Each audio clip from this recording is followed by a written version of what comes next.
जब उनकी वाइफ की मृत्यु हो जाती है तो वो यहीं पर से वो बोलते हैं कि तोहरा में बहुत अकड़ है रे, जब तक तोड़ेंगे नहीं तब तक छोड़ेंगे जैसे नहीं। बाबूजी ने बताया है कि जो दशरथ मांझी जी थे वो कबीर साहब को फॉलो करते थे और यहाँ पर कबीर जो ज्ञान महायज्ञ है वो हर महीने 11 तारीख को होता है। वो सांप काट लिया था। सांप काटने के दौरान में उन्होंने उसी छेनी हथौड़ी से उन्होंने अपना अंगूठा काट लिया था।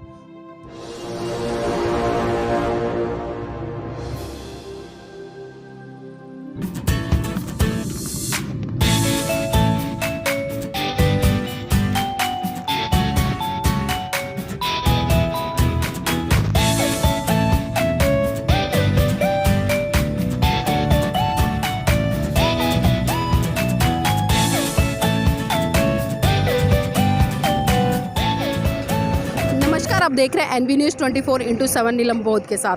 साथियों, आज हूँ मैं बिहार में। जी हाँ, बिहार बहुत सारी चीज़ों के कारण जाना जाता है, अलग अलग चीज़ों का इतिहास रहा है और कुछ ऐसी महान हस्तियाँ इस बिहार में जन्मी जिनका इतिहास के पन्नों में दर्ज होकर कहीं ना कहीं लोगों के लिए बहुत बड़ी प्रेरणा का स्रोत बन गया। और उसी कड़ी में मैं आज आपको लेकर आई हूँ उस महामानव के गाँव, जहाँ पर कि एक ऐसी घटना घटी जिस घटना ने दुनिया को सोचने पर मजबूर कर दिया और दुनिया के सामने 100 सवाल खड़े कर दिए। क्या आखिर ऐसा सच में हो सकता है? जी हाँ साथियों, आप सामने जिस मूर्ति को देख पा रहे होंगे, ये मूर्ति किसी और की नहीं बल्कि ये मूर्ति उसी महामानव की है जिसने एक ऐसा महान काम किया जिसको कि लोग सोचने पर मजबूर हो गए। ये वही स्थान है जहाँ पर दशरथ मांझी, जी हाँ वही मांझी जी जिन्होंने 60 फुट के ऊंचे पहाड़ को काटकर रास्ता बनाने का काम किया। आखिर वो घटना क्या थी कि उन्हें 60 फुट ऊंचा पहाड़ काटना पड़ा?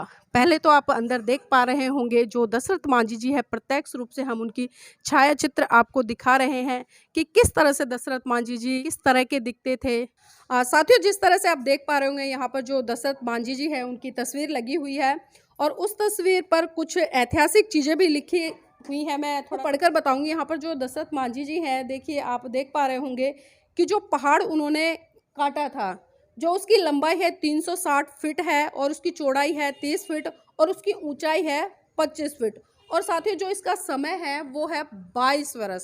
22 वर्ष उस पहाड़ को काटने में लगा था जिसको कि दशरथ मांझी जी ने काटा था। और उसके पीछे बताया जाता है कि जो पहाड़ था, पहाड़ के एक तरफ तो दशरथ मांझी जी का गांव था और दूसरी तरफ उनके खेत थे।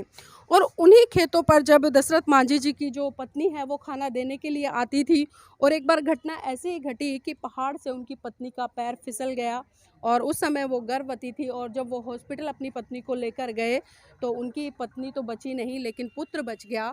और उसी घटना से कहीं ना कहीं आहत होकर दशरथ मांझी जी ने उस पहाड़ को काटने का काम किया। और भी जो जानकारियां हैं उनके बारे में मैं बताऊंगी। मेरे साथ में बाबूजी हैं। बाबूजी, आपका नाम क्या है?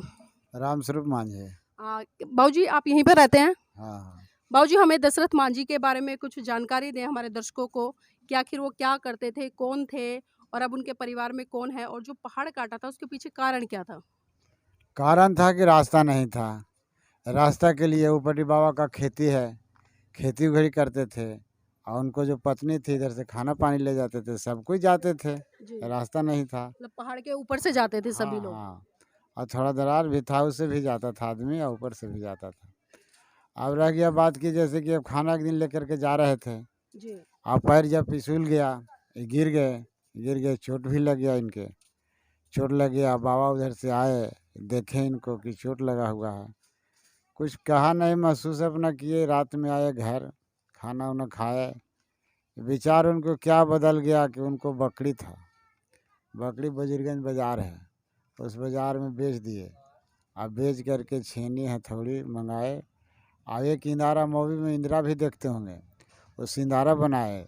66 को इमरजेंसी का पहले ही से इसमें हाथ लगाए और इंदिरा बना करके पानी के पहले साधन किए। पानी तो था नहीं, लेकिन देखिए ऐसा था कि देखिए 66 में तो निर्विज काल था लेकिन पानी आ गया। आज इंदिरा जैसे कि 15 फीट पर पानी था, आज भी 15 फीट पर पानी, उससे ज़्यादा नहीं है। और बाबा अपना खेती में भी काम करते थे, इधर पहाड़ में भी काम करते थे। आगे देखिए नदी है, बरसाती नदी है, उसमें बाबा दह गए थे। देखिए बाबा उसमें पुल बनाए, मूवी में भी देखते होंगे कि पुल बनाए, आवाज़ जैसे कि रास्ता बनाए, रास्ता बना करके आज हम लोग का इतना आराम दे दिए, सुविधा दे दिए। आज देखिए इतना बड़ा इस जगह बन गए कि आज हम लोग का आज बैठने उठने का व्यवस्था बन गया। उनको परिवार का भी सरकार जो है कि अपना देख रेख कर ही रहे हैं, कोई तरह से दिक्कत नहीं है। तो अभी जो दशरथ मांझी जी हैं उनके परिवार में कौन कौन है? अभी उनके परिवार में दशरथ बाबा का लड़का भागीरथ मांझी है और उनके भागीरथ जी का एक बच्ची है, उनके दामाद है, उनको नाती नतनी है, यही सब परिवार है। बाबा को आप नाती हैं जी। जो दशरथ मांझी जी हैं, जो उनके बेटे आप बता रहे हैं, वो कहाँ पर रहते हैं अभी? अभी घर पर हैं। अच्छा, घर पर रहते हैं। उनकी उम्र क्या हो गई है इस समय? उम्र तो हमसे बड़ा है। अच्छा, आपसे बड़े हैं। आपकी उम्र क्या है? हमारी उम्र तो अभी आधार कार्ड पर जैसे कि 60 चला गया है, लेकिन 60 तो है नहीं। जी। हाँ। तो बाबूजी ये भी जानना चाहूँगी, जिस तरह से इस पहाड़ को काटा और यहाँ पर जिस तरह से उनकी समाधि बनाई हुई है, तो यहाँ पर दूर दराज से लोग कितनी संख्या में आते हैं देखने के लिए? हाँ, संख्या तो अभी अंधारे से कम भी तो 500-600 हो गया, अभी दिन भर बाकी है। अच्छा, अभी तक 500-600 लोग देख चुके हैं और दिन भर में बाकी है। बाबूजी, सरकार की तरफ से कुछ योजनाएं उनके नाम से? सरकार के योजना क्या रहेगा, या देख रेख सर सफाई करते हैं अपना, जैसे कि देखिए यही रसीद देख रहे हैं, इसी से देखिए हर महीना 11 तारीख का भंडारा भी होता है और बाबा का जैसे कि पूजा पाठ भी होता है, हमारा भी भोजन चलता है, दिया तो भी नहीं दिया तो भी, लेकिन इसका सरकार से कोई नहीं है। अच्छा, मतलब सरकार से कोई हेल्प नहीं मिल रही है। ये कबीर ज्ञान महायज्ञ, क्या यहाँ पर यज्ञ वगैरह कराते हैं क्या आप लोग? कराते हैं। किसके नाम का? बाबा के नाम पर। बाबा का गुरु हुए कबीर साहब के शिष्य थे बाबा।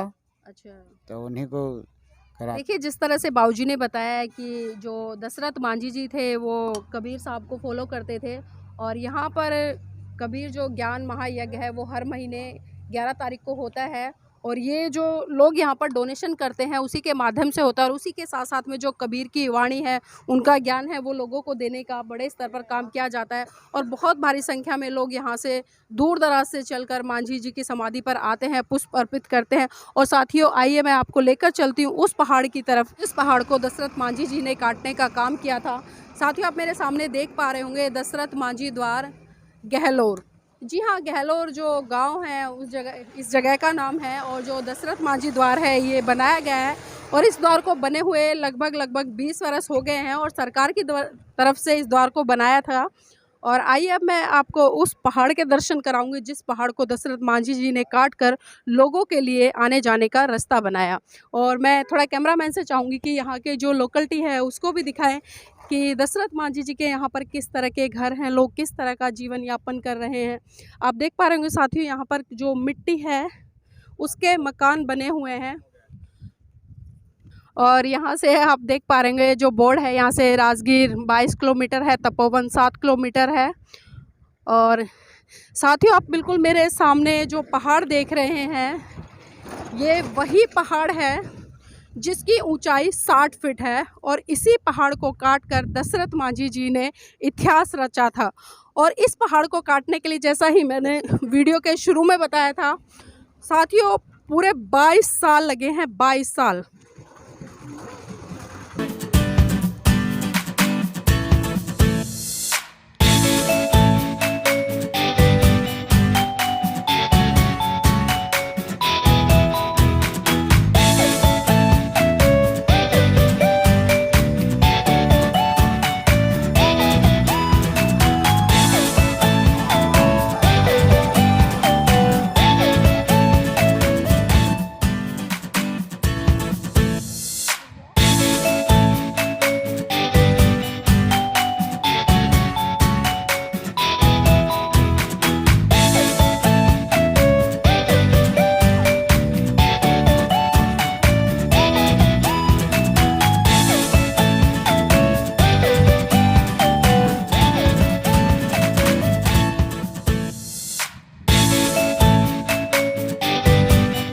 देख पा रहे हैं ये सुंदर पहाड़ी पहाड़ी कहूँ पहाड़ कहूँ इसे क्या कहूँ समझ नहीं आ रहा, क्योंकि जहाँ जहाँ तक नज़रें जा रही हैं चारों तरफ हमें पहाड़ ही पहाड़ दिखाई दे रहे हैं।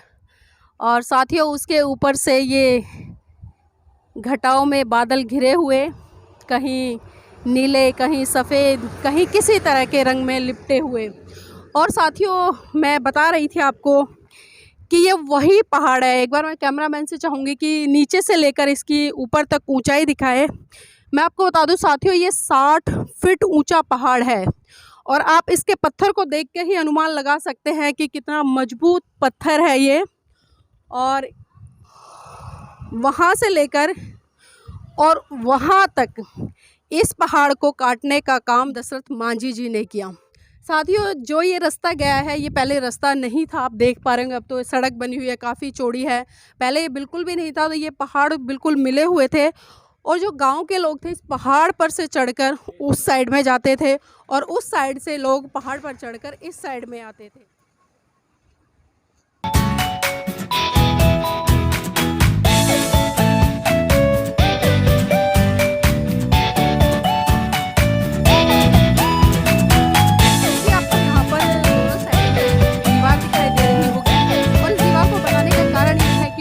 ऊपर से पत्थर खिसकते हैं, वो खिसक कर किसी व्यक्ति को किसी यात्री को ना लगे और ये जो दीवारें हैं वो उसका रख रखाव कर सके। और इन दीवारों के कारण ही जो पत्थर है वो रोड पर नहीं आते हैं, पत्थर दीवारों की वजह से ही पत्थर उधर रुक जाते हैं। और ये जगह अब एक ऐसी जगह बन गई है कि लोग दूर दराज से यहाँ पर आते हैं घूमने के लिए, यहाँ की जानकारी लेने के लिए, क्योंकि पुस्तकों में उस इतिहास को पढ़ते हैं जो दशरथ मांझी जी ने रचा। और यहाँ पर कुछ लोग आए हैं, उनसे भी जुड़ने का प्रयास करेंगे। सर आपका नाम क्या है? संतोष अम्बेडकर नाम हुआ। कहाँ से हैं सर? मुजफ्फरपुर। मुजफ्फरपुर से। सर पहली बार आए हैं या इससे पहले भी आए हैं? एक्चुअली पहली बार आए हैं। अच्छा पहली बार आए हैं। सर इस जगह के बारे में कुछ बेसिक जानकारी आपके पास में हो तो हमारे दर्शकों को बताएं। एक्चुअली इनके बारे में बताना तो बहुत ही लंबी स्टोरी होगी, लेकिन शॉर्टकट में बताना चाहेंगे कि दशरथ मांझी जी जो थे उनकी वाइफ का इस पहाड़ से गिर करके मृत्यु हो गया था और उनको हॉस्पिटल ले जाने के लिए तो यहाँ से गिर गए थे उनकी वाइफ। और वो उनको हॉस्पिटल ले जाने के क्रम में बहुत दूर मतलब घूम के जाना पड़ता, तो उन्होंने पहाड़ के माध्यम से ही वो उनको लेकर आए। और जब तक वो हॉस्पिटल पहुँचे तब तक उनकी एक बच्चे को जन्म देने के दौरान मतलब उनकी मृत्यु हो गई। तो मृत्यु किसकी, बच्चे की या उनकी पत्नी की? उनकी पत्नी की मृत्यु हो गई थी और बच्चे बच गए थे। तो उन चीज़ को देखते हुए दशरथ मांझी ने यह निर्णय लिया कि आने वाले समय में इस पहाड़ से कोई दूसरे के परिवार के किसी सदस्य की मृत्यु ना हो। चाहे वो आने वाले समय में वो ये बताना चाहते थे कि इस रास्ते को जो दूरी था उस दूरी को कम करने के लिए उन्होंने इस रास्ते को बनाने का कोशिश किया। और इस रास्ते को बनाने के लिए उनके पास इतने सारे पैसे नहीं थे कि वो छेनी हथौड़ी ये सब चीज़ खरीद सके। तो उन्होंने उनके पास बकरी और कुछ बकरियां खस्सी थे वो मतलब बेच करके उन्होंने छेनी हथौड़ी का इंतज़ाम किया। और वो पहाड़ जब काटना स्टार्ट किए तो गांव के लोगों ने ही बहुत सारे लोग कहा कि अरे तुम क्या कर रहे हो, तुमसे ये पहाड़ नहीं कटेगा। बहुत सारे लोगों ने ताना मारा, लेकिन उन्होंने अपना प्रयास जारी रखा और उन्होंने 22 साल तक पहाड़ काट कर इस रास्ते को बनाने का काम किए। जैसा कि आप सभी लोग जानते हैं कि ताजमहल किसी राजा के द्वारा बनाया गया, शाहजहां के द्वारा, और वो इंसान दशरथ मांझी जी इस पहाड़ को 22 साल तक खुद अकेला पहाड़ काटते रहे। और ये देख सकते हैं कि यही वो पहाड़ है। आप मूवी के माध्यम से देखे होंगे कि जब उनकी वाइफ की मृत्यु हो जाती है तो यहीं पर से वो बोलते हैं कि तोहरा में बहुत अकड़ है रे, जब तक तोड़ेंगे नहीं तब तक छोड़ेंगे नहीं। तो ये शब्द जो था हम लोग भी अपने विचार में लाएं कि किसी भी काम को करने के लिए, चाहे वो कितना भी कठिन काम क्यों ना हो, अगर ये शब्द अगर अपने मन में लागू कर ले तो कोई भी चीज़ पॉसिबल हो सकता है करने के लिए। जी बिल्कुल, देखिए कोशिश करने वालों की हार नहीं होती है। जी जी, इस पहाड़ को काटने के क्रम में जब इस क्षेत्र में अकाल आया था तो वो एक कुआं में वो जाकर रहे थे और उसी दौरान उनको सांप काट लिया था। सांप काटने के दौरान में उन्होंने उसी छेनी हथौड़ी से उन्होंने अपना अंगूठा काट लिया था। तो ये बहुत बड़ी गट्स की बात है और उनको ये पता था कि हमको ये काम करना है और किसी तरह मुझे ज़िंदा रहना होगा। तो ये बहुत बड़ी बात है और मैं भावुक हो जाऊंगा इस पे ज़्यादा कुछ बोलूँगा तो मैं इन जैसे महापुरुषों से सीख रहा हूँ कि जब ये लोग कर सकते हैं साधन संसाधन न होते हुए भी, तो हमारे पास तो बहुत सारे साधन संसाधन में हम लोग बहुत कुछ कर सकते हैं। धन्यवाद। जी, बहुत बहुत धन्यवाद सर हमारे साथ जुड़ने के लिए और बेसिक जानकारी देने के लिए। और भी लोग हैं उनसे भी जुड़ने का प्रयास करेंगे। सर आपका नाम क्या है? मृत्युंजय कुमार मेरा नाम है। कहाँ से आए हैं सर? मुजफ्फरपुर से। आप पहली बार आए हैं, इससे पहले भी आए हैं? पहली बार ही आया हूँ। तो सर पहली बार आए हैं, आपने इतिहास पढ़ा है इसका या जाना है, किस तरह से यहाँ की जानकारी मिली आपको? इसकी जानकारी यही है मुझे कि ये दशरथ मांझी यहीं के रहने वाले थे, जिनको कि इधर मतलब ये पहाड़ हुआ करता था इधर, और शहर का साइड शायद इधर पड़ता है, कोई शहर है नज़दीक में। तो किसी भी छोटे-मोटे काम के लिए इनको पहाड़ पार करके इधर आना पड़ता था, या फिर खेत वाली में जो मैदानी इलाका है वो इधर ज़्यादा है। तो ये इन सब चीज़ों के लिए उनको ये पहाड़ टप के आना पड़ता था, जिस कारण सबको इधर इस साइड रहने वाले सभी लोगों को बहुत परेशानी होती थी। और इसी पहाड़ से उनकी वाइफ़ जो है वो गिर सर गई। ये तो बता दिया, अभी मैं ये जानना चाह रही थी कि आपको कैसे पता चला? आपने किताबों में पढ़ा या कोई मूवी देखी या किसी डॉक्यूमेंट्री के माध्यम से पता चला? मैम ये फर्स्ट टाइम तो मुझे ये मूवी आने के टाइम ही पता चला कि हाँ कोई मूवी बन रही है जो कि ये दशरथ मांझी पे है। फिर मैंने उसको और खंगालना शुरू किया तो पता चला सत्यमेव जयते में इसकी स्टोरी बताई गई है। फिर वहाँ से पता चला, उसके बाद ही मैं जान पाया इसके बारे में कुछ। जी, बहुत-बहुत धन्यवाद सर हमारे साथ जुड़ने के लिए। मैंने बात की यहाँ पर घूमने आए हुए हैं और बेसिकली जो बताया है कि कहीं न कहीं सोशल मीडिया, टीवी कहूँ मैं या यूट्यूब कहूँ या मैं जो आज फ़िल्में दिखाई जा रही हैं, उसके माध्यम से इतिहास को खंगाल कर लोगों के सामने रखने का काम किया जा रहा है और उसी कड़ी में लोग अब दूर-दराज से यहाँ पर घूमने आते हैं, क्योंकि जिस तरह से दशरथ मांझी का जो इतिहास है, कहीं न कहीं लोगों के मन में एक इच्छा उत्पन्न होती है कि हम जाएँ, हम देखें उस जगह को कि आखिर वो कौन-सा पहाड़ था जिसको कि दशरथ मांझी जी ने काट कर लोगों के लिए एक सुगम रास्ता बनाया। वास्तव में मैं कहूँगी कि इस तरह के जो लोग होते हैं उनकी कहानियाँ पढ़कर, उनके बारे में जानकर बहुत ज़्यादा एक हौसला मिलता है कि जब संसाधन नहीं थे लोगों के पास में और संसाधन ना होने के बाद इतने विशाल पहाड़ को उन्होंने काट कर रास्ता बना दिया। आज तो लोगों के पास में अलग-अलग तरह की नई-नई तकनीकी आ गई हैं, तो आप समझ सकते हैं कि उस तकनीकी को भी मात देकर मांझी जी ने रास्ता बनाया और लोगों के लिए प्रेरणा का स्रोत बने। और मैं फिर से वही कहूँगी, अगर आपने एनबी न्यूज़ 24x7 को अभी तक सब्सक्राइब नहीं किया है, तो हमारे चैनल को सब्सक्राइब कर लीजिएगा, इस वीडियो को लाइक कीजिएगा, शेयर कीजिएगा और साथ ही कमेंट करना बिल्कुल भी ना भूलिएगा, क्योंकि आपके एक कमेंट से वीडियो सजेशन में आता है और जब वीडियो सजेशन में आता है तो दूसरे लोगों तक भी पहुँचता है।